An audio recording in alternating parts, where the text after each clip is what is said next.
편안하게, 아기를 건강하게 한국문화 전통지킴이 출장 산후조리회사 산모 홈케어 213-365-0022 213-365-0022 제공입니다.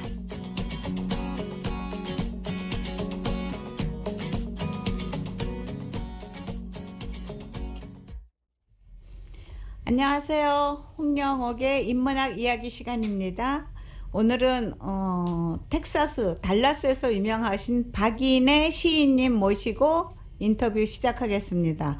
먼저 아이유의 마음을 드려요 음악 한 곡 듣고 와서 시작하겠습니다.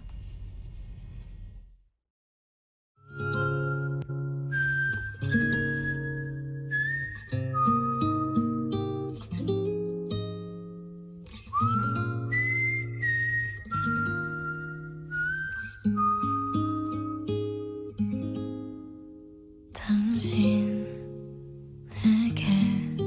드릴 게 없어서 나의 마음을 드려요. 그대에게 받은 게 많아서 표현을 다 할 수가 없어요.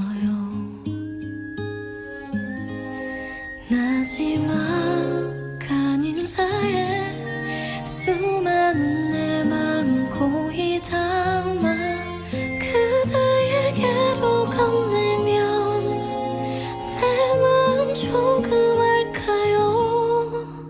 어떤 이유로 만나 나와 사랑을 하고 어떤 이유로 내게와 함께 있어준 당신 부디 행복한 날도 살다 지치는 날도 모두 그대의 곁에 내가 있어줄 수 있길.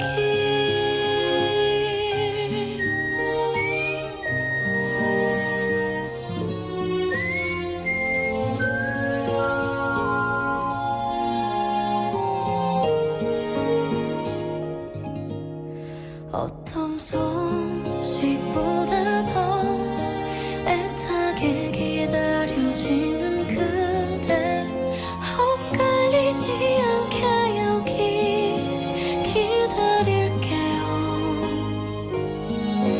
울려적은 편지에 수많은 그리움 고이 담아 그대에게로 올 테면 그 손을 쥐어줄게요.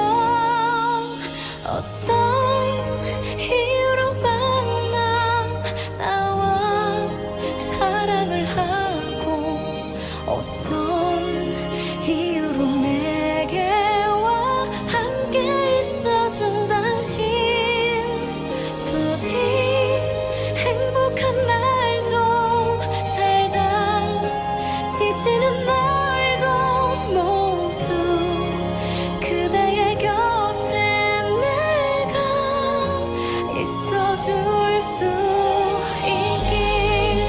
매번의 모든 계절들과 12달의 시간을 넣어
네, 박인혜 작가의 어머니 마음이라는 시를 제가 낭송하겠습니다.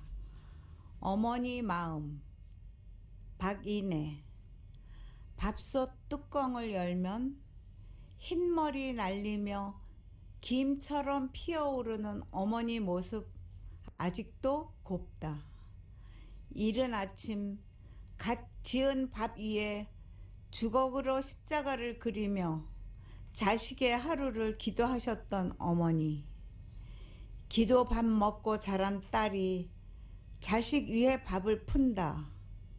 김이 오르는 밥 위에 십자가를 긋고 기도 한 그릇 담는다. 먼 훗날 밥솥 앞에서 밥 푸다 말고 멈칫 선 딸아이가 보인다. 그 아이 눈시울이 붉다. 어머니 마음이었습니다. 오늘은 박인혜 작가님 모시고 이야기하겠습니다. 안녕하세요. 박인혜 작가님 모셨습니다. 본인 소개를 부탁드려도 될까요? 예, 안녕하세요.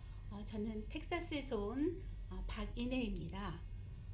저는 여러 장르의 글쓰기를 좋아해서 시와 소설 그리고 수필을 쓰고 있습니다. 제가 시로 먼저 시작을 했기 때문에 마지막은 시인이란 이름으로 남았으면 좋겠습니다. 지금까지 2권의 시집과 그리고 전자시집 그리고 2권의 수필집을 출간했고요. 6.25 전쟁 수기집을 한 권 엮었습니다. 그리고 지역에서 한국 문학을 가리키는 강사로 10여 년간 일을 했고 또 지역 신문에서 11년째 칼럼을 쓰고 있습니다. 예. 박인혜 작가님은 올해 초엔 미주 한국문인협회 부회장이 되셨고 지난달엔 달라스 한인문화 회장님이 되셨다고 들었는데 문학회 소개와 활동을 부탁드려도 될까요? 예. 우리 김준철 회장님이 이끄는 미주 한국문인협회는 내년에 40주년을 맞는 미주에서 가장 큰 문학단체입니다. 500여 명의 등단 회원이 활동하고 계시고요. 타주에 사는 회원 중에서 이사님들은 더러 계신데 임원이 된 건 아마 창립 이래 제가 처음이라고 들었습니다. 아마도 이게 비대면 시대여서 가능했던 게 아닌가 생각합니다. 코로나 바이러스 중에 저희들이 활동을 하지 못하고 또 모이는 게 어려웠기 때문에 줌으로 활동을 했거든요. 그래서 제가 그렇게 임원을 맡게 된 것 같습니다. 그리고 제가 제일 잘하는 일 중에 하나가 책을 만드는 일입니다. 그래서 기획부터 출판까지 제가 할 줄 알고 또 기본적으로 교정, 교열, 윤문, 편집 등을 할 수 있습니다. 그래서 우리 미주 한국문인협회에서 만드는 미주 문학 개간지죠. 미주 문학 만드는 일과 문서 작성하는 거, 그다음에 강사 섭외 이런 일들을 제가 도와드리고 있습니다. 그리고 제가 속한 달라스 한인문학회는 25년이 된 문학단체입니다. 제 친정 같은 곳이고요. 제가 10년 전에 5대 회장을 역임했었고 이번에 10대 회장으로 다시 재임을 하게 되었습니다. 오랫동안 협회 안에서 제가 이 모양 저 모양으로 이렇게 봉사를 계속 해왔기 때문에 봉사의 연장이지 회장이 되었다고 해서 딱히 달라진 건 없습니다. 달라스 한인문학회는 텍사스 주정부에 등록된 유일한 비영리 단체로 등록 회원이 한 80명이 되시고요. 꾸준히 활동하는 분은 한 30여 분 정도 되십니다. 그런데 우리 그 달라스 한인문학회 같은 경우는 달라스에만 회원이 있는 게 아니라 그 인근 도시인 어스틴, 킬린, 오클라호마, 휴스턴 그리고 한국에도 저희 회원이 계십니다. 그래서 코로나 이전에는 매월 정기 모임을 갖고 있었는데 지금 이제 2년째 매월 정기 모임을 갖고 있었는데 지금 이제 2년째 잘 모이지 못하고 있습니다. 그래서 당분간은 이제 줌으로 이렇게 모여야 할 것 같고요. 이제 안정 국면에 들면 이제 오프라인 모임도 갖고 또 지역과 함께하는 행사도 열 예정입니다. 예, 그 텍사스 지역에서 아주 왕성하게 문학 활동을 하고 계시네요. 그러면은 미주 문학과 달라스 문학의 책 소개를 좀 부탁드리겠습니다. 예. 미주 한국문인협회가 만드는 개간지 미주 문학은 현재 97호를 만들고 있는 중입니다. 내년 중에 이제 100호가 출간될 예정이에요. 그래서 굉장히 길고 탄탄한 역사를 갖고 있는 문예지입니다. 그리고 달라스 한인문학회에서 만드는 연간지 달라스 문학은 16호, 올해 16호까지 출간이 되었고요. 이게 만약에 개간지였다면 64호가 나왔을 겁니다. 그래서 그것도 역시 두 책 다 회원의 작품을 장르별로 실어드리고 이 책이 없었다면 우리가 이어질 수 있었을까? 그런 생각이 들더라고요. 문인들을 이끌어주는 끈이 이 책 같아서 새삼 감사했습니다. 그리고 저희가 만드는 책은 ISBN 넘버를 단 문예지로 대한민국 국회도서관에 납본을 하고요. 그다음에 유명 대학 도서관이나 문인단체 또 유명 문인들에게 기증을 하고 있습니다. 그래서 올해 미주 문학의 경우에는 올해 저희가 부수를 더 늘렸어요. 그래서 미주 문학사를 연구하는 단체나 또 그런 대학 도서실에 좀 더 많이 보내려고 합니다.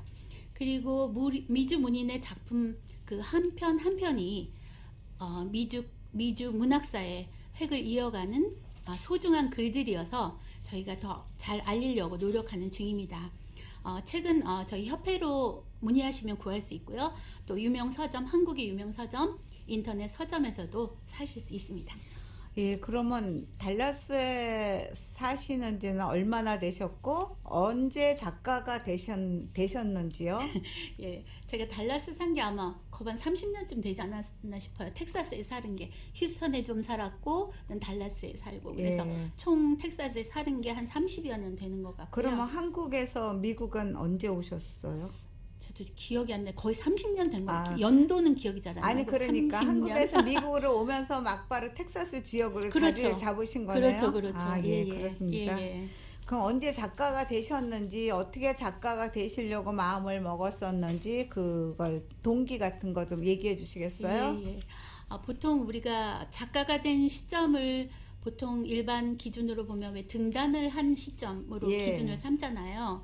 그런데 이제 그런 기준으로 본다면 저는 한 15년이 된 작가라고 해야 맞고요. 예. 그런데 저는 사실 그런 시점 자체가 그렇게 중요하지 않다고 생각해요. 무의미하다고 생각하는 이유가 저를 비롯한 많은 문인들이 등단과 상관없이 그보다 훨씬 더 이전부터 글을 썼기 때문이죠. 그렇죠. 예. 예. 그래서 저는 사실 중학교 때부터 글을 썼거든요. 예.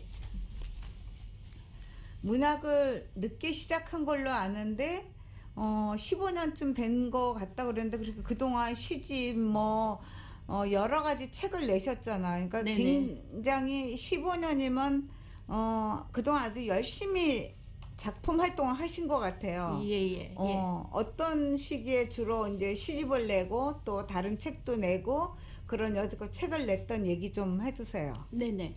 예, 책을 냈던 얘기는 아마 저 뒤에서 제가 이제 연결해서 말씀을 드리고 예. 일단 제가 작가가 된 그 문학을 늦게 시작한 그 부분을 먼저 말씀드릴게요. 예. 제가 전업 작가가 된 것은 한 15년쯤 되는 것 같아요. 예. 그전에는 자기 만족의 글을 썼다면 그 작가가 된 이후로는 독자와 소통하는 글을 쓰게 된 거죠. 예. 한국에서 제가 경영학을 전공했어요. 문학을 하기 이전에. 그래서 예나 지금이나 저는 숫자를 별로 좋아하지 않아요. 그래서 뭐 부모님이 경영학과를 가라 그래서 가긴 갔는데 그 공부하면서 하루도 행복했던 날은 없었던 것 같아요. 그런데 어쨌든 대학에서 그걸 전공을 했고 그 덕에 이제 어카우닝에서 오랫동안 일을 했어요. 그 돈도 벌었죠, 그걸로. 예, 그래서 그런데 제가 공부하고 싶었던 문학을 50살에 이제 하게 되었어요. 예. 그래서 결국은 사람은 그런 것 같아요. 뭐 다 그렇진 않겠지만 저 같은 경우는 굉장히 먼 길을 돌아서 결국 내가 좋아하는 것을 하게 된 거예요. 예, 근데 50대에 시작하신 분들이 제일 많아요. 저도 그랬고. 예. 또 간절해서 더 열심히 하게 됐던 하고 것 싶으니까. 같아요. 예. 그래서 제가 경희사이버대학에서 문예 창작을 전공했는데 정말 그때가 가장 행복하게 공부했던 시기였어요. 그래서 강의 듣느라고 잠도 잘 못 자고 리포트도 굉장히 많고 해서 힘들었었는데 매 순간이 설레고 즐거웠던 시간이었고요. 다른 학문도 마찬가지겠지만 문학은 좋아서 미치지 않으면 절대 못하는 학문 예, 같아요. 그렇죠. 예. 그래서 제가 전 장르를 공부하고 나니까 답답했던 모든 것들이 한순간에 클리어해지는 그런 시점이 왔었거든요. 예. 제가 경희사이버대학에서 공부했다 이렇게 말씀을 드리면 무슨 사이비대학 나왔다고 생각을 하시는 예. 분들이 많더라고요. 우리가 한번 누구 혼내줬잖아요. 네, 근데 사이비 대학이 아니고요. 절대 그렇지 않습니다. 그리고 4년제 대학이고 또 훌륭한 교수님들이 예, 가르치십니다. 국문과 교수님들이 가르치시죠. 그래서 저에게는 한계와 그 부족함을 채워주었던 마중물 같은 곳이었어요. 그래서 미국에서 체계적인 한국 문학을 공부한 정말 소중한 장소였습니다. 예. 그러니까 우리 그 경사대 동문들이 하나같이 자기가 평생 중에 제일 잘한 일이 우리 경사대 문예창작과 들어간 그래서 공부한 거라 그러고 거의 다 50대에 시작하신 분들이 한 80%. 그리고 다들 행복해 하시고 더군다나 또 경사대를 갔기 때문에 이렇게 우리가 알게 되고 이렇게 미국 전역의 작가진들을 많이 알게 됐잖아요. 그렇죠. 그래서 사실 저도 많이 행복합니다. 예. 그럼 또 노래 한 곡 듣고 가겠습니다. 오늘 들을 곡은 박인의 작시 양진경 작곡의 북쪽으로 흐르는 강이라는 가곡입니다. 바리톤 박승혁의 목소리로 들어보도록 하겠습니다.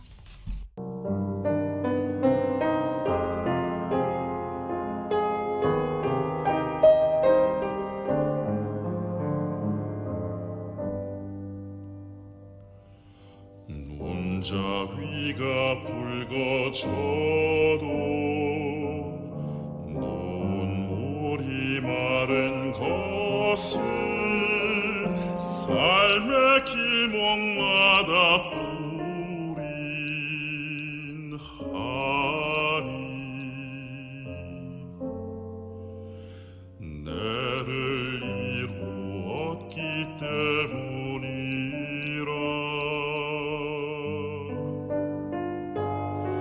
휘어진 등에 남은 짙은 생명의 길을 활활 태워 붉은 석양을 만들고 애타게 부른 이름 메아리만 돌아오네.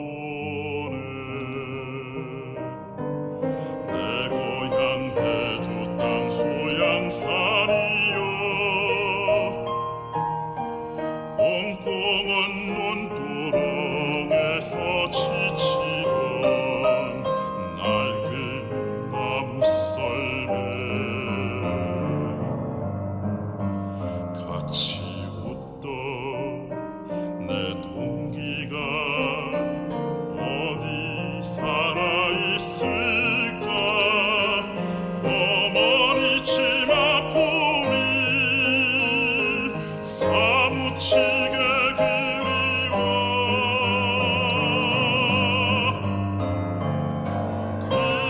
귓전에 울리는 그리운 목소리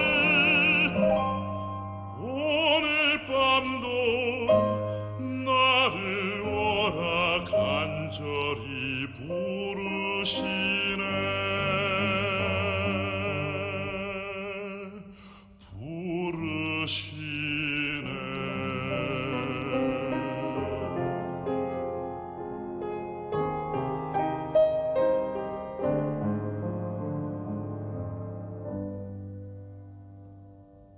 나 죽거든 묻지 말고 임진강에 뿌려줘. 고운 분으로 단장하고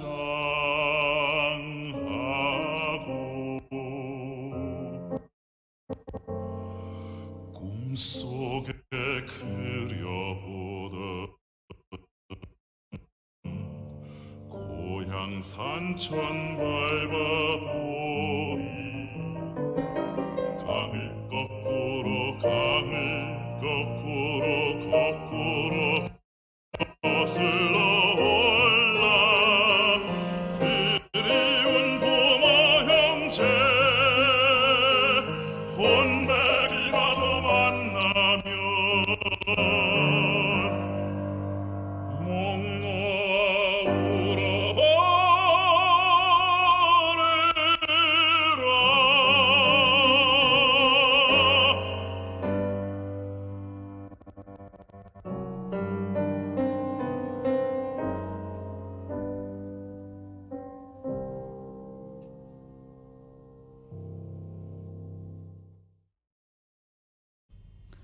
아, 가슴이 찌르르해집니다. 그 북한 해주, 저희 시댁도 해주라 거기 또 더 유달리 그런 감정이 있네요. 아, 예. 그럼 방금 지금 들은 노래가 박인혜 작가님 시로 지은 가곡이라고 들었는데 어떤 계기로 만들게 되신 건가요? 아, 예. 제가 글을 쓰면서 가졌던 소망 가운데 하나가 제 시가 노래가 되는 거였어요. 예. 그리고 또 국어 교과서에 제 시가 실리는 거, 그리고 또 하나는 신춘문예에 붙는 거, 그렇게 세 가지 소망이 있었는데 노래로 되는 것을 이제 그 꿈을 이룬 것이죠. 예. 그래서 올해로 제 시가 10편이 가곡이 되었어요. 아, 예. 네, 그래서 아마 소원을 이루지 않았나 생각이 들고요. 이 한국 가곡동인이라는 곳을 우연한 기회에 알게 되었어요. 네. 그곳은 현직 음대 교수나 작곡가들이 시인들의 시에다가 곡을 붙이고, 그다음 전문 성악가들이 노래를 불러서 음반을 만드는 단체입니다. 아, 그런 데가 있군요. 예. 예. 그래서 근데 낳은 자식 제가 10곡을 낳았는데 네. 낳은 자식이 다 잘 되면 좋겠지만 지금 현재 방송을 타고 있는 것은 눈물과 방금 전에 들은 북쪽으로 흐르는 강이라는 그 두 곡입니다. 아. 그래서 지금 가곡을 틀어주는 전문 방송이 KBS FM의 정다운 가곡뿐이라고 알고 있어요. 예. 거기서 이제 제 곡이 가끔 나온다고 들었습니다. 예. 그리고 제 곡이 이제 처음 방송이 됐던 날 그 작곡가 양진경 씨로부터 제가 소식을 들었어요. 네. 그래서 저는 이제 다시 듣기로 이제 들어가서 들었는데요. 예. 눈물이라는 곡이 처음 나오는데 정말 눈물이 쏟아지더라고요. 이제 예. 그 뭐랄까 굉장히 벅찼던 것 같아요. 정말 내 시가 노래가 되었고 그게 이렇게 나오는구나 하는 그 순간이 딱 되니까 저도 모르게 눈물이 나더라고요. 그리고 작년에 처음으로 북쪽으로 흐르는 강이 이제 방송이 되기 시작했어요. 예. 그래서 정말 감사하게 생각합니다. 예. 그리고 또 미국에서도 이렇게 한인 방송국이 많은 걸로 알고 있어요. 예. 그래서 아무쪼록 우리 아름다운 우리 가곡을 다루는 프로도 좀 예. 생겼으면 하는 바람이 있습니다. 그러니까 여기도 방송국이니까 이제 네네. 오늘부터 북쪽으로 흐르는 강 음악이 나가기 시작했습니다. 네, 감사합니다. 그럼 북쪽으로 흐르는 강은 어떤 곡인가요? 예, 이 시는 저희 실향민이셨던 저희 아버지, 친정 아버지의 예. 편지를 바탕으로 쓴 시입니다. 예. 제가 미국에 살고 있었고 아버지는 한국에 계셨는데 예. 아버지가 저에게 이제 국제 항공 우편 있잖아요. 옛날에 이렇게 가장자리에 파랑과 빨강으로 둘러진 그런 항공 봉투에다 이제 편지를 자주 쓰셨어요. 그런데 그 편지 중에 있던 내용이 결국 유언이 된 거예요. 예. 예, 저희 아버지는 홀로 이게 월남을 하신 분이셨는데 네. 평생 이제 북에 계시는 부모님과 형제 자매를 그리워하셨고 네. 되게 미안해하시면서 사셨어요. 예. 왜냐하면 당신이 혼자 내려오셨으니까 이제 당신 때문에 혹시나 가족들이 곤란한 일을 겪지 않았을까 그런 죄책감에 많이 시달리셨고요. 그래서 저는 아버지가 술에 취해서 우는 모습을 되게 많이 보면서 자랐어요. 그래서 그리고 죽는 날까지 애타게 통일을 기다리셨고 명절 때가 되면 이제 저를 데리고 임진각에 가서 예. 망향제를 이제 같이 올리면서 그렇게 한을 달래셨거든요. 네. 그리고 이상가족 찾기가 대한민국에서 되었을 때 네. 굉장했잖아요, 텔레비에서. 예, 예. 그래서 아버지도 신청을 했는데 그 기회가 오지 않았어요. 너무 많아서 신청자가. 네네, 너무 많았죠. 예. 너무 많았고 그냥 그거를 우리가 함께 지켜만 보는 것으로도 우리 그러니까 아버지는 우리 어머니 아버지 만난 것처럼 함께 울고 함께 그 감동을 나눴던 기억이 납니다. 그래서 아버지는 당신이 죽으면 자기 땅에다 묻지 말고 화장시켜서 임진강에다 뿌려달라는 말을 자주 하셨고 편지에도 그런 걸 남기셨어요. 그런데 임진강은 이제 북쪽으로 흐르는 강이 아니거든요. 그런데 아버지는 그 강에다 뿌려달라고 하신 거예요. 왜냐면 자기가 강을 거꾸로 거슬러 올라가서라도 고향으로 돌아가서 그 부모님 영전 앞에서 목 놓아 울고 싶다. 연어처럼 거꾸로 강을 거슬러겠다고 그러셨군요. 그래서 돌아가신 후에 저희가 그 소원을 들어드렸습니다. 그래서 아버지 유해를 뿌린 강가에서 썼던 시가 또 아버지의 강이라는 시예요. 그래서 저희가 이제 아버지가 그 소원을 이루셨기를 저희 자녀들은 이제 기도하는 마음으로 항상 마음을 먹고 있었고요. 그래서 또 아버지의 강이라는 시를 제가 또 쓰게 된 겁니다. 이 시는 제가 낭송하고 다음 시를 우리 홍영옥 선생님이 낭송해 주시면 좋을 것 같아요. 그러세요. 아버지의 강은 그럼 제가 낭송해 드리겠습니다. 아버지의 강. 우리 PD님이 음악을 좀 깔아주실 수 있나요? 거기 아까 드렸는데. 오케이, 그럼 그냥 낭송하도록 하겠습니다. 아버지의 강. 땅에 묻히면 돌아갈 수 없을까봐 고운 분가루로 단장하고 나선 길. 아비는 어미를 찾아 임진강을 떠났고 딸은 아비를 찾아 태평양을 건넜다. 누구를 위한 향연인가. 찬바람이 살을 깎는 바위 틈에 울다 쓰러진 촛불의 잔해. 태우고 또 태우면 그리움이 삭을까. 하나뿐인 하늘은 강물 속에 잠들고 겨울강가 노송은 깊은 기침 토해낸다. 떨어지지 않는 발걸음 애써 돌리려는데 흐려지는 눈앞에 일렁이는 얼굴. 숨죽여 흐느끼는 아버지의 강. 정말 눈물이 저도 이제 그런 실향민 시댁을 가지고 있기 때문에 이은 아주 절절합니다. 그리고 지금 박인혜 작가님은 텍사스 북 이북 도미네에서 봉사하신다고 그러시는데 거기서 무슨 일을 하시는 건가요?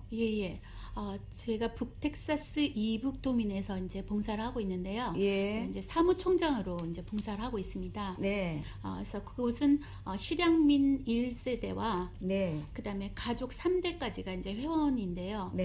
달라스에는 한 400여 분의 회원들이 등록되어 있습니다.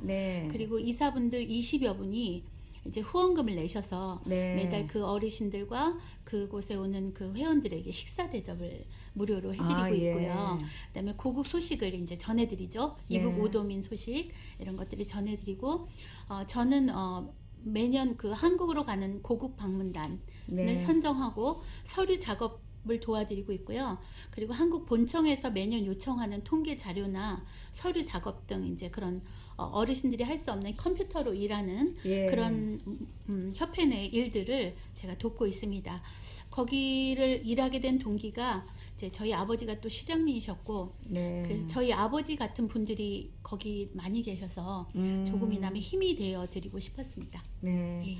그런 실향민들 그분들의 이야기를 모아서 전쟁 수기 그 책을 출간하셨다고 들었는데 소개해 주시겠습니까? 제가 이제 이북 도민회에 나가서 이제 봉사를 하다 보니까 6.25 전쟁을 겪었던 그 1세대죠.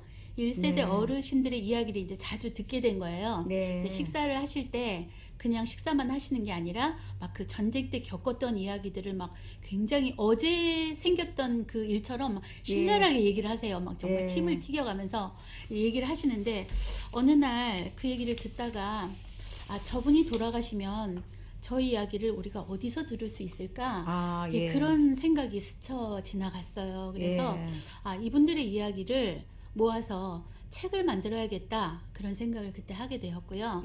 그래서 엮은 책이 6.25 전쟁 수기집 집으로입니다. 그래서 회원들의 작품을 모았고요. 그다음에 지역에서 6.25 전쟁에 참전했던 그 네. 분들을 대상으로 제가 수기 공모전을 열었었거든요. 예. 그래서 거기서 뽑힌 수상자의 작품과 그다음에 한국 전쟁에 참여했던 미군 장교들의 수기, 그리고 또 특별한 그림을 그리는 화가 2분, 네. DMZ를 그리는 DMZ 생태 지역을 그림 그리는 화가라든가 예. 그분들의 작품을 받아서 지상전 종이에다가 그 책에다 넣는 그 네. 전시회죠. 그 지상전을 함께 올렸습니다. 그래서 기획에서 출간까지 저 혼자서 아유, 이제 대단하네요. 예예 이제 자금 마련까지 해서 예 하는데 조금 어려움들이 많았어요. 그래서 그렇죠. 예 작가들은 우리 글을 쓰는 작가들은 네. 완성된 원고를 이렇게 이메일로 딱 보내주시잖아요. 네. 그런데 이 어르신들은 컴퓨터를 할 줄 모르시는 분들이 많아서 예. 종이에다 육필로 써주는 분도 계셨고 예. 그조차도 안 되는 분은 제가 녹음기를 가져가서 육성을 녹음해서 예. 제가 타이프를 치고 다시 한번 읽어드리는 거예요. 이게 예. 맞습니까? 예. 아니야? 그럼 또 고치고 음. 또 애드하고 빼고 이런 작업들을 굉장히 오래 했어요. 그리고 또 어르신들이다 보니까 기억이 약간 흐려진 분들이 네. 있잖아요. 그러면 일일이 제가 검증을 해야 됐어요. 네. 그 도시가 맞는지, 그 도시에서 그 사건이 일어났는지, 예. 그 연도가 맞는지, 예. 예, 그런 것들이 일일이 제가 이제 고증을 해갖고 써야 했기 때문에 예, 조금 시간이 오래 걸렸고 좀 힘들었고 그 사이에 또 제가 아팠었어요. 그래서 네. 한 6개월 정도 제가 누워 지냈는데 그러는 바람에 이제 책 출간이 한 늦게 이제 되어서 결국 2년 만에 네. 그 책을 이제 출간하게 되었습니다.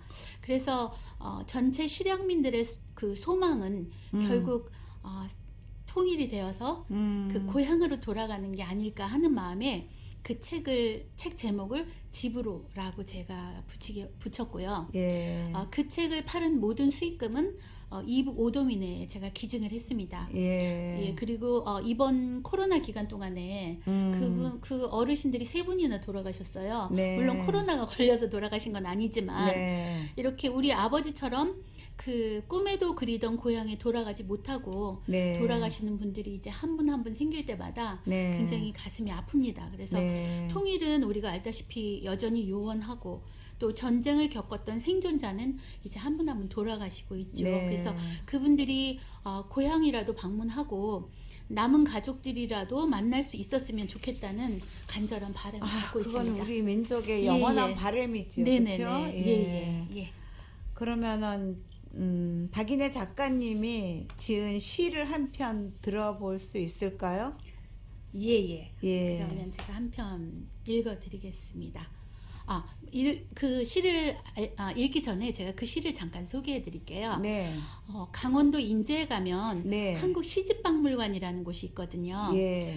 거기에는 우리나라 초창기 시인의 시집부터 예. 책이죠, 시집. 예. 현재 이르기까지의 모든 시집들이 거기 전시되어 있는데요. 예. 올여름에 그곳에서 이제 식탁 위에 차린 시라는 기획 전시를 했었어요. 예. 거기에 그게 뭐냐면 이제 음식에 관한 시를 30편을 뽑아서 이제 캘리그라피 작가들이 시서화로 만들어서 이제 전시를 했던 행사인데요. 네. 거기에 제 시 다시 멸치와 아까 낭송해 주신 예. 어머니 마음이라는 시 2편이 뽑혀서 예. 3개월 동안 전시가 됐었어요. 예. 그래서 오늘 그 중에 이제 그 다시 멸치를 제가 낭송해 드리겠습니다. 예. 아니 이걸 우리 홍 선생님이 할까요? 제가 이 시를 제가 너무 사실 이 좋아하는데 시를 너무 좋아해요. 예, 그럼 우리 예. 선생님이 한번 낭송해 예. 주시는 걸로 부탁드리겠습니다. 다시 멸치. 네. 박인애. 속 시끄러운 날 너른 쟁반에 멸치 한 포 쏟아 서러운 생을 다듬는다. 너덜해진 은백색 옷을 벗기고 머리 떼고 등 가르면 활짝 열리는 심해. 무장한 가시 아래 불도장처럼 새겨진 상형 문자. 미련스럽게 한 방향만 고집한 출구 없는 삶이 사선으로 누웠다. 까맣게 탄 똥, 새끼줄처럼 꼬인 생, 버리지 못한 짐 덜어내 주었으니 가벼이 떠날 것이다. 수북이 쌓인 멸치 무덤에 올리는 소주 한 잔. 멸치가 간간한 것은 바다가 염을 했기 때문이다. 제 것 한번 챙기지 못하고 남의 속만 채워주다 마감한 국물 바지 신세. 평생 남 좋은 일만 시키다 떠난 아비를 닮았다.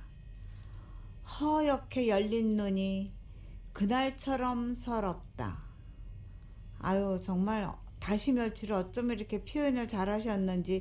이 시가 인제의 시집박물관에 전시가 돼 있다고요? 예, 지금도? 3개월 동안 아니요 5월부터 8월 10일까지 전시를 했었고요. 예. 이제 내렸어요. 그래서 그게 이제 거기서 보내준 도록이에요. 아. 이게 식탁 위에 차린 시, 시. 예. 이런 도록을 이제 보내주었는데 예. 거기에 전시되었던 그 30여 편의 시가 예. 이렇게 이제 사진과 함께 예. 해서 보내주셨습니다. 예요. 예. 이런 건 어떻게 해서 시를 쓰시게 된 건가요? 예, 이 다시 멸치는 네. 말 그대로 정말 제가 쟁반에다가 네. 이제 국 끓이려고 그리고 썸은 다듬어서 이제 볶으려고 네. 이제 멸치를 다듬었어요. 왜냐면 큰 멸치, 다시 멸치는 사이즈가 크잖아요. 네. 그래서 똥을 안 빼면 씁쓸하죠. 못 먹죠. 그래서 또 써서. 네네. 그래서 이제 머리를 떼고 이제 멸치는 주로 대가리라고 하죠. 네. 예, 멸치 대가리를 떼고 그다음에 이제 반으로 갈라서 예. 똥을 빼죠. 예. 빼고 이제 뼈를 이렇게 드러냈는데 아. 그 뼈를 드러내다 깜짝 놀랐어요. 제가. 예. 여태까지는 생선 뼈라고 하면 저는 그냥 이렇게 뭐랄까요? 직선으로 돼 있고 뼈가 가운데 하나 네. 놓여 있는 그런 거를 항상 생각을 했는데 네. 멸치 뼈를 드러냈는데 딱 보니까 사선으로 누워 있더라고요. 아, 이렇게 그래요? 멸치뼈가 다 사선이었어요. 이렇게 화살표처럼. 다시 한번 나도 네네. 관찰해 그래서 봐야 되겠네. 그거를 보는데 갑자기 마음이 짠했어요. 이 작은 물고기가 거기서 살아남느라고 그 험한 물살을 헤치면서 엄청나게 힘들게 물살을 다녔겠구나. 헤치느라고 뼈가 네, 뼈가 이제 한쪽으로만, 한쪽으로만 이제 방향으로 휜 거죠. 갔구나. 휜 거죠. 그래서 이제 그걸 보는 순간 네 생도 만만치 않았겠구나. 예, 그런 생각이 들었어요. 그리고 멸치똥이 자세히 보시면 알겠지만 꽈배기처럼 베베 꼬여 있어요. 예. 그래가지고 거기 살짝 달라붙어 있잖아요. 예, 그조차도 되게 안쓰러웠어요. 예. 그래서 그것을 떼내면서 내가 너의 이 무거운 짐들을 똥을 떼내주니까. 덜어내 주었으니까 너는 이제 편히 갈 수 있겠구나. 그리고 멸치가 그 간간하잖아요. 약간 예, 짭짤하죠. 그거는 바다가 너를 염을 했기 때문이구나. 이제 그런 생각들을 했던 거예요. 우리가 이제 사람이 돌아가시면 염하잖아요. 그죠? 예. 소독약으로 닦죠. 그것처럼 멸치도 그 소금물로 닦았기 때문에 그렇게 짭짤한 게 아닐까 그런 생각을 했고 이제 다시 멸치는 이제 우리 우려내잖아요. 네. 국물을 우려내고 나면 멸치는 정말 너덜너덜해지잖아요. 그죠? 그것을 보면서 평생 좋은 국물을 사람에게 대접하는 거죠. 그래서 평생 남 좋은 일만 시키다 떠난 그 아버지가 생각이 나서 이 시를 썼습니다. 그러시군요. 예. 아니 정말 천상의 시인이세요. 그 멸치 하나를 다시 멸치를 다듬으면서도 그런 시인의 눈으로 바라보니까 또 이렇게 아주 그냥 좋은 명시가 탄생을 했네요. 예, 감사합니다. 요즘 시를 아주 어렵게 쓰는 경향이 있는데 본인의 작품은 어떻다고 생각하세요? 사실 저도 초기에는 왜 이렇게 그런 거 있잖아요. 시는 시답게 써야 된다. 막 이런 그 약간 건방진 생각을 많이 했던 것 같아요. 그래서 시를 정말 어렵게 썼던 시기가 저도 있었어요. 남들이 알아듣지 못하게 어렵게 세련되게 막 이렇게 혼자서 뭐에 취해서 썼는지 하여튼 그때는 한동안은 저도 굉장히 어려운 어휘를 시어로 선택하고 함축에 함축을 거듭해서 남들이 보면 얘가 도대체 뭔 소리를 하는 거지 하는 생각을 할 만큼 눈치채지 못하도록 썼던 때가 있었어요. 그런데 조금 세월이 좀 지나고 쓰다 보니까 공감과 소통이 이루어지지 않는 시는 결국 내 만족이라는 생각이 들더라고요. 내가 만족하기만 네네. 하지. 네. 아무도 공감할 수 없는 그렇죠. 그런 시를 쓰는 거죠. 그래서 그 후로는 누구나 이해할 수 있도록 굉장히 쉽게 시를 쓰는 편입니다. 그리고 제가 이제 매번 산문시를 쓰지는 않는데 최근에는 이제 산문시 길게 쓰는 시죠. 네. 이야기처럼 이야기시라고도 하는데 그 시를 여러 편 써보았고 요즘은 이제 색깔이 다른 시를 이제 섞어서 쓰는 것도 시도를 하고 있습니다. 예. 산문시와 짧은 시를 같이 병행해서 써보는 거예요. 그런 시도도 하고 있고요. 어쨌든 그러나 시는 함축이 매력이다. 이거에는 예나 지금이나 변함이 없습니다. 그 생각에는. 그리고 이제 제가 시를 썼던 이유 중 하나는 사람에게 우리가 말할 수 없는 그런 그 내면의 그 깊은 그런 이야기들이 있잖아요. 내보일 수 없는 슬픔이라든가 남에게는 차마 말할 수 없는 것들 그런 것들을 녹여낼 수 있어서 그 시라는 장르가 저에게는 되게 좋았던 것 같아요. 예. 이제 수필 같은 경우는 이제 팩트를 항상 써야 되는 거잖아요. 있는 네. 그대로 자기 이야기를 써야 되니까 나를 너무 많이 드러내게 되고 소설도 뭐 아무리 우리가 허구라는 것을 차용해 쓰긴 하나 작가의 것들이 많이 녹아내기 네. 마련이라서 예. 그 중에는 가장 좋았던 게 시였던 것 같아요. 예. 그래서 결국 시는 저에게 그 힘들었던 시기에 그 숨을 쉬는 통로가 되어 주었던 것 같아요. 그리고 그 위로가 되었고요. 그렇군요. 예. 시의 매력은 함축이라고 생각하신다 그랬는데 네네. 그러면 그 하이쿠 시 같은 경우도 두 줄, 세 줄이면서도 굉장히 깊이가 있잖아요. 그렇죠. 그렇게 짧은 시도 좀 해보셨는지요? 짧은 시도 해봤어요. 예. 짧은 시도 해봤고 그다음에 제가 좋아하는 짧은 시 중에 빌딩이라는 시가 있어요. 예. 제 시는 아니고요. 예. 그 시는 이제 그 작가가 밤에 캄캄한 빌딩을 그러니까 밤에 빌딩을 본 거예요. 근데 창문만 그 불이 켜 있는 거죠. 그걸 보고 지은 시가 딱 한 줄이에요. 예. 하모니카 불고 싶다. 그러니까. 예, 그런 시들. 그래서 그러니까 그 하이쿠 같은 시는 지금 세계적으로 많이 그거 알고 있는데 그렇죠. 우리나라에서도 그렇게 짧으면서도 이렇게 깊이가 있는 시를 이제 박인혜 작가님이 많이 좀 쓰셔서 알려줘야 되겠습니다. 예. 뭐 그러면 요즘은 어떤 소재로 글을 쓰시는지요? 예, 이제 시도 그렇고 모든 뭐 수필이나 제가 쓴 소설도 그렇고 어떤 그 창작이라는 것은 체험을 통한 어떤 삶의 기록이잖아요. 네. 그래서 저는 글씨앗을 굳이 먼 데서 찾지는 않습니다. 그래서 네. 보고 듣고 체험하는 모든 게 이제 글 소재가 되는데요. 예. 물론 뭐 장르에 따라서 허구를 입히기도 하지만 네. 예, 보통은 이제 보이는 것들, 네. 내가 만나는 것들을 이제 소재로 삼고 있는데 예를 들어 이제 오늘이 이제 2021년 12월 4일이잖아요. 네네.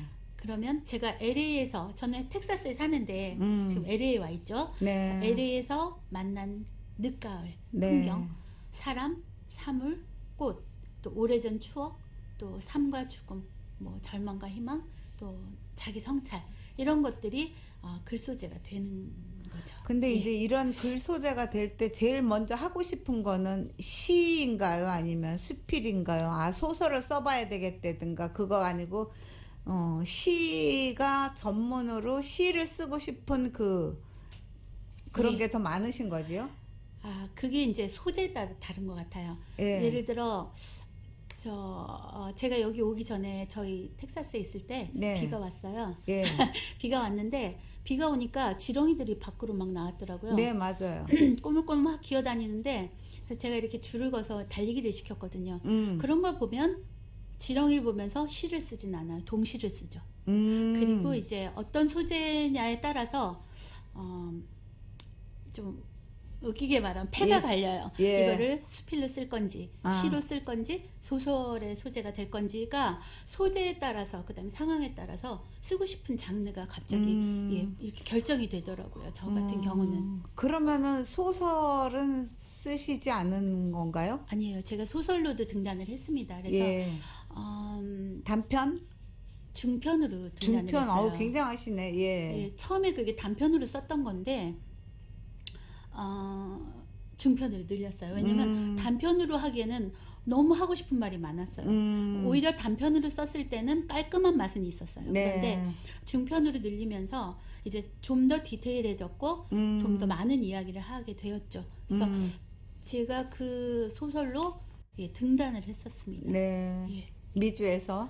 아니요. 미주아 아니요. 한국에서요. 한국에서? 네네네. 그때 제가 제일 좋아하는 김승옥 선생님께서 평을 해주셨어요. 김승옥 선생님이 네네네. 그때 예. 심사위원이셨어요. 예. 그래서 굉장하시네. 아유 아닙니다.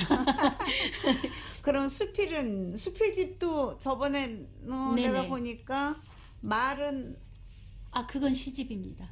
시집이에요? 네네. 수필집 뭐가 있었죠? 수필집을 2권을 냈는데요. 인의 마법의 꽃을 만나다. 예. 그다음에 수다와 이빠르다. 수다와 이빠르다. 예. 그 2권을 냈지요. 예. 예. 그럼 여지껏 수필집 2권, 시집은 몇 권? 시집 2권, 시집 그리고 2권, 전자 시집 하나. 전자 시집도 내셨고요. 네네. 예. 그리고 이제 아까 말씀드린 집으로라는 6.25 전쟁 수기집을 예. 제가 엮었죠. 이제 다른 분들의 글을 모아서 예. 한 권으로 엮는 일을 했습니다. 앞으로 소설집도 한번 내세요. 소설이 내긴 내야 될 텐데 여러 편을 지금 펼쳐놓고 이제 쓰고 있는 중인데 예.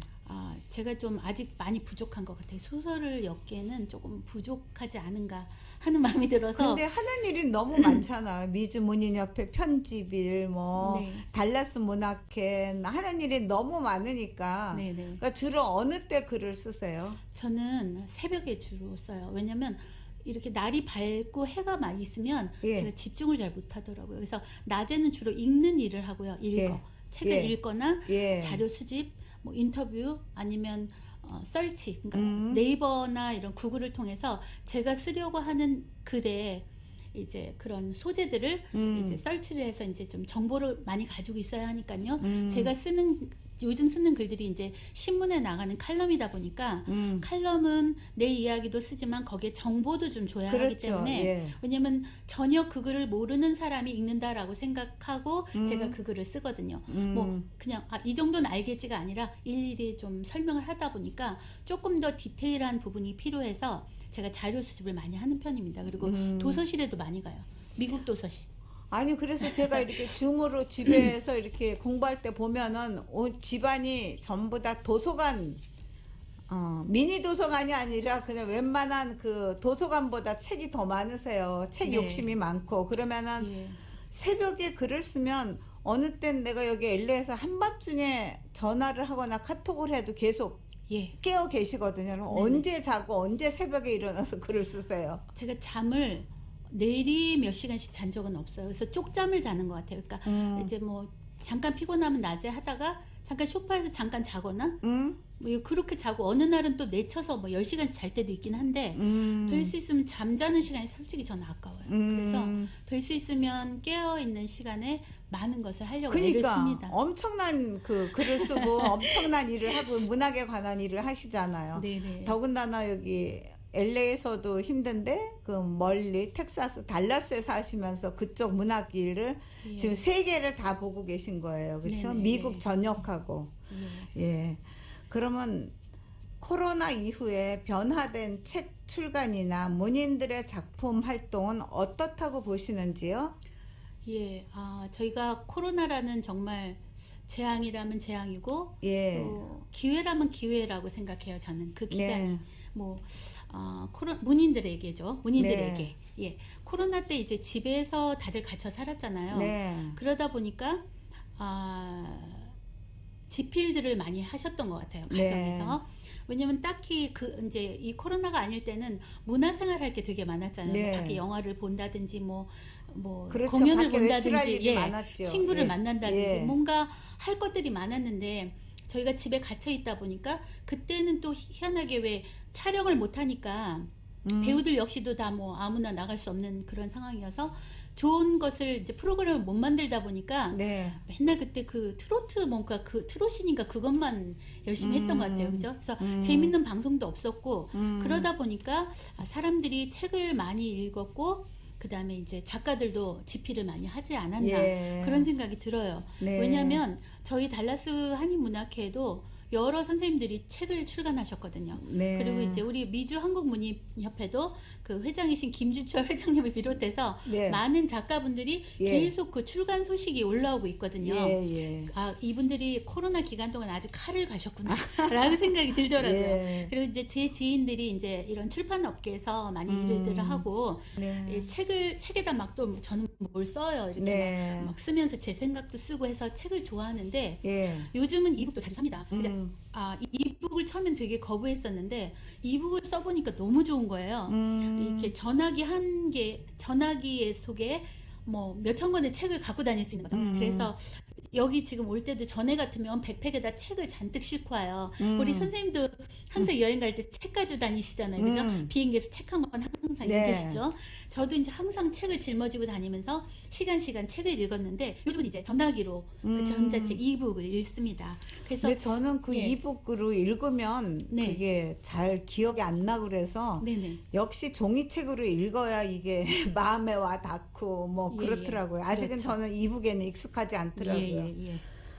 그러면은 청취자들에게 우리의 문학 세계라든가 이런 거 문단 활동이라든가 이런 거에 대해서 한 말씀 해주셨으면 좋겠습니다. 예, 이제 시간이 거의 다 돼가나 보네요. 그죠? 네. 예. 요즘 제가 지인들의 페이스북이나 인스타그램을 보다가 이제 되게 깜짝 놀랄 때가 있어요. 왜냐면 작가도 아닌데 그분들이 글을 굉장히 잘 쓰시더라고요. 예. 그래서 물론 이제 글 쓰는 사람이 따로 있진 않습니다. 네. 그래서 이제 그분들을 보면서 이분들이 다 작가의 기질을 갖고 있구나. 개발을 안 했을 뿐. 예. 그래서 오늘 저는 이 방송을 듣는 청취자분들께 그런 말씀을 드리고 싶어요. 예. 글쓰기의 기본은 다작, 다독, 다상량입니다. 많이 읽고 또 많이 써보고 많이 생각하는 거예요. 예. 그래서 누구나 할 수 있는 일이고 또 누구나 작가가 될 수 있습니다. 그래서 관심이 있는 분들은 저희 협회로 문의하시면 또 잘 도와주실 거고요. 예. 제가 사는 텍사스는 아직도 늦가을이에요. 예. 여기 와보니까 또 여기도 거의 늦가을이네. 겨울은 그렇죠. 아니고 12월인데 예. 여기도 이제 그렇게 춥지도 않고 네. 그래서 저는 브래드포드 페어트리의 단풍 든 걸 제일 좋아하거든요. 거기 텍사스에? 네네네. 예. 돌배나무라고 하죠. 왜 조그만 배 열리는 그 나무에 단풍이 들면 세상의 모든 색을 다 품고 있어요. 이 그래서 가을에? 예. 늦가을이죠. 이제 서리가 내리고 하면 단풍이 드는데 정말 오만 색이 거기 다 들어 있거든요. 네. 그래서 그 나무를 제가 제일 좋아하거든요. 예. 그래서 여러분들도 여기 제가 와서 이렇게 운전해 주시는 분을 따라 네. 이제 다니다 보니까 꽃도 많고 예. 굉장히 좋은 풍경도 많은데 요즘 핸드폰에 사진기가 엄청나게 좋잖아요. 그렇죠. 그걸로 사진도 예쁜 가을 사진도 좀 찍어 보시고 예. 거기에 어울리는 이제 문구도 네. 써 보시고 그렇게 5줄만 좋은 사진과 어울리는 문구를 5줄 쓰시면 그게 또 요즘 유행하는 디카시입니다. 예, 그렇죠. 예. 그래서 그리고 서점에 가서 책도 한 권 사서 읽어주시면 더욱더 좋겠고요. 예. 또 특별히 우리 유명 문인들의 책도 좋지만 예. 우리가 사는 이 지역, LA 지역에 캘리포니아 지역에서 사는 작가들의 작품에도 관심과 사랑을 좀 주셨으면 좋겠습니다. 예. 이번에 그 코위너라고 거기에서 디카시 그 대회가 있었는데 거기에서도 모든 심사 뭐 편집 그거 다 해주셨잖아요. 예. 그러니까 디카시에 대해서는 지금 우리 미주 지역에서는 박인혜 작가님을 따라갈 분이 없습니다. 아이고 아닙니다. 사진, 시 그거를 조합한 거를 지금 세계 전역에 뭐 중국, 독일, 프랑스 사람들 그 여자분들이 처음으로 디카시를 접했었거든요. 네. 그 한 줄의 시와 한 줄의 문장이 여러분의 삶을 풍요롭게 해줄 거라고 믿고 계신 박인혜 작가님이십니다. 예. 그리고 또 뭐 미주 문단이나 아니면은 그 우리 작가분들한테 할 얘기 있으신가요? 글쎄요. 한국 전체의 문단에다 하고 싶은 얘기는 예. 저희 미주 작가로서죠. 예. 미주 작가로서 저희들이 미주 안에서 지면을 얻는 일도 힘들고 네. 또 한국에서 지면을 얻는 일조차도 사실은 쉽지 않습니다. 예. 그런데 정말 잘 쓰는 분들 많잖아요, 그죠? 예. 그래서 그런 어떤 지면을 많이 할애하는 부분에 좀 오픈이 됐으면 좋겠다는 그런 바람이다. 그래서 예. 이제 저도 우리 그 디아스포라 문학에 대해서 항상 제가 깊은 관심을 가지고 이 미주 지역에서만 쓸 수 있는 우리 문학을 정착시키고 싶거든요. 예. 우리 박인혜 작가님을 만나게 돼서 너무 반갑고 좋습니다. 예, 감사합니다. 오늘 나와주셔서 그 먼 곳에서 텍사스 달라스에서 오셔가지고 이렇게 나와주셔서 감사합니다. 네, 감사합니다. 그리고 LA의 청취자들과 함께 할 수 있어서 행복했다고 그러시고 모두 건강하시고 좋은 날 되시기 바랍니다. 감사합니다. 네, 초대해 주셔서 감사합니다. 예, 여지껏 박인혜 작가님이셨습니다. 네, 감사합니다. 예. 그리고 오늘은 박인혜 작가님과 문단의 이런 문학 이야기 많이 나누었고요. 홍영옥의 인문학 이야기였습니다. 감사합니다.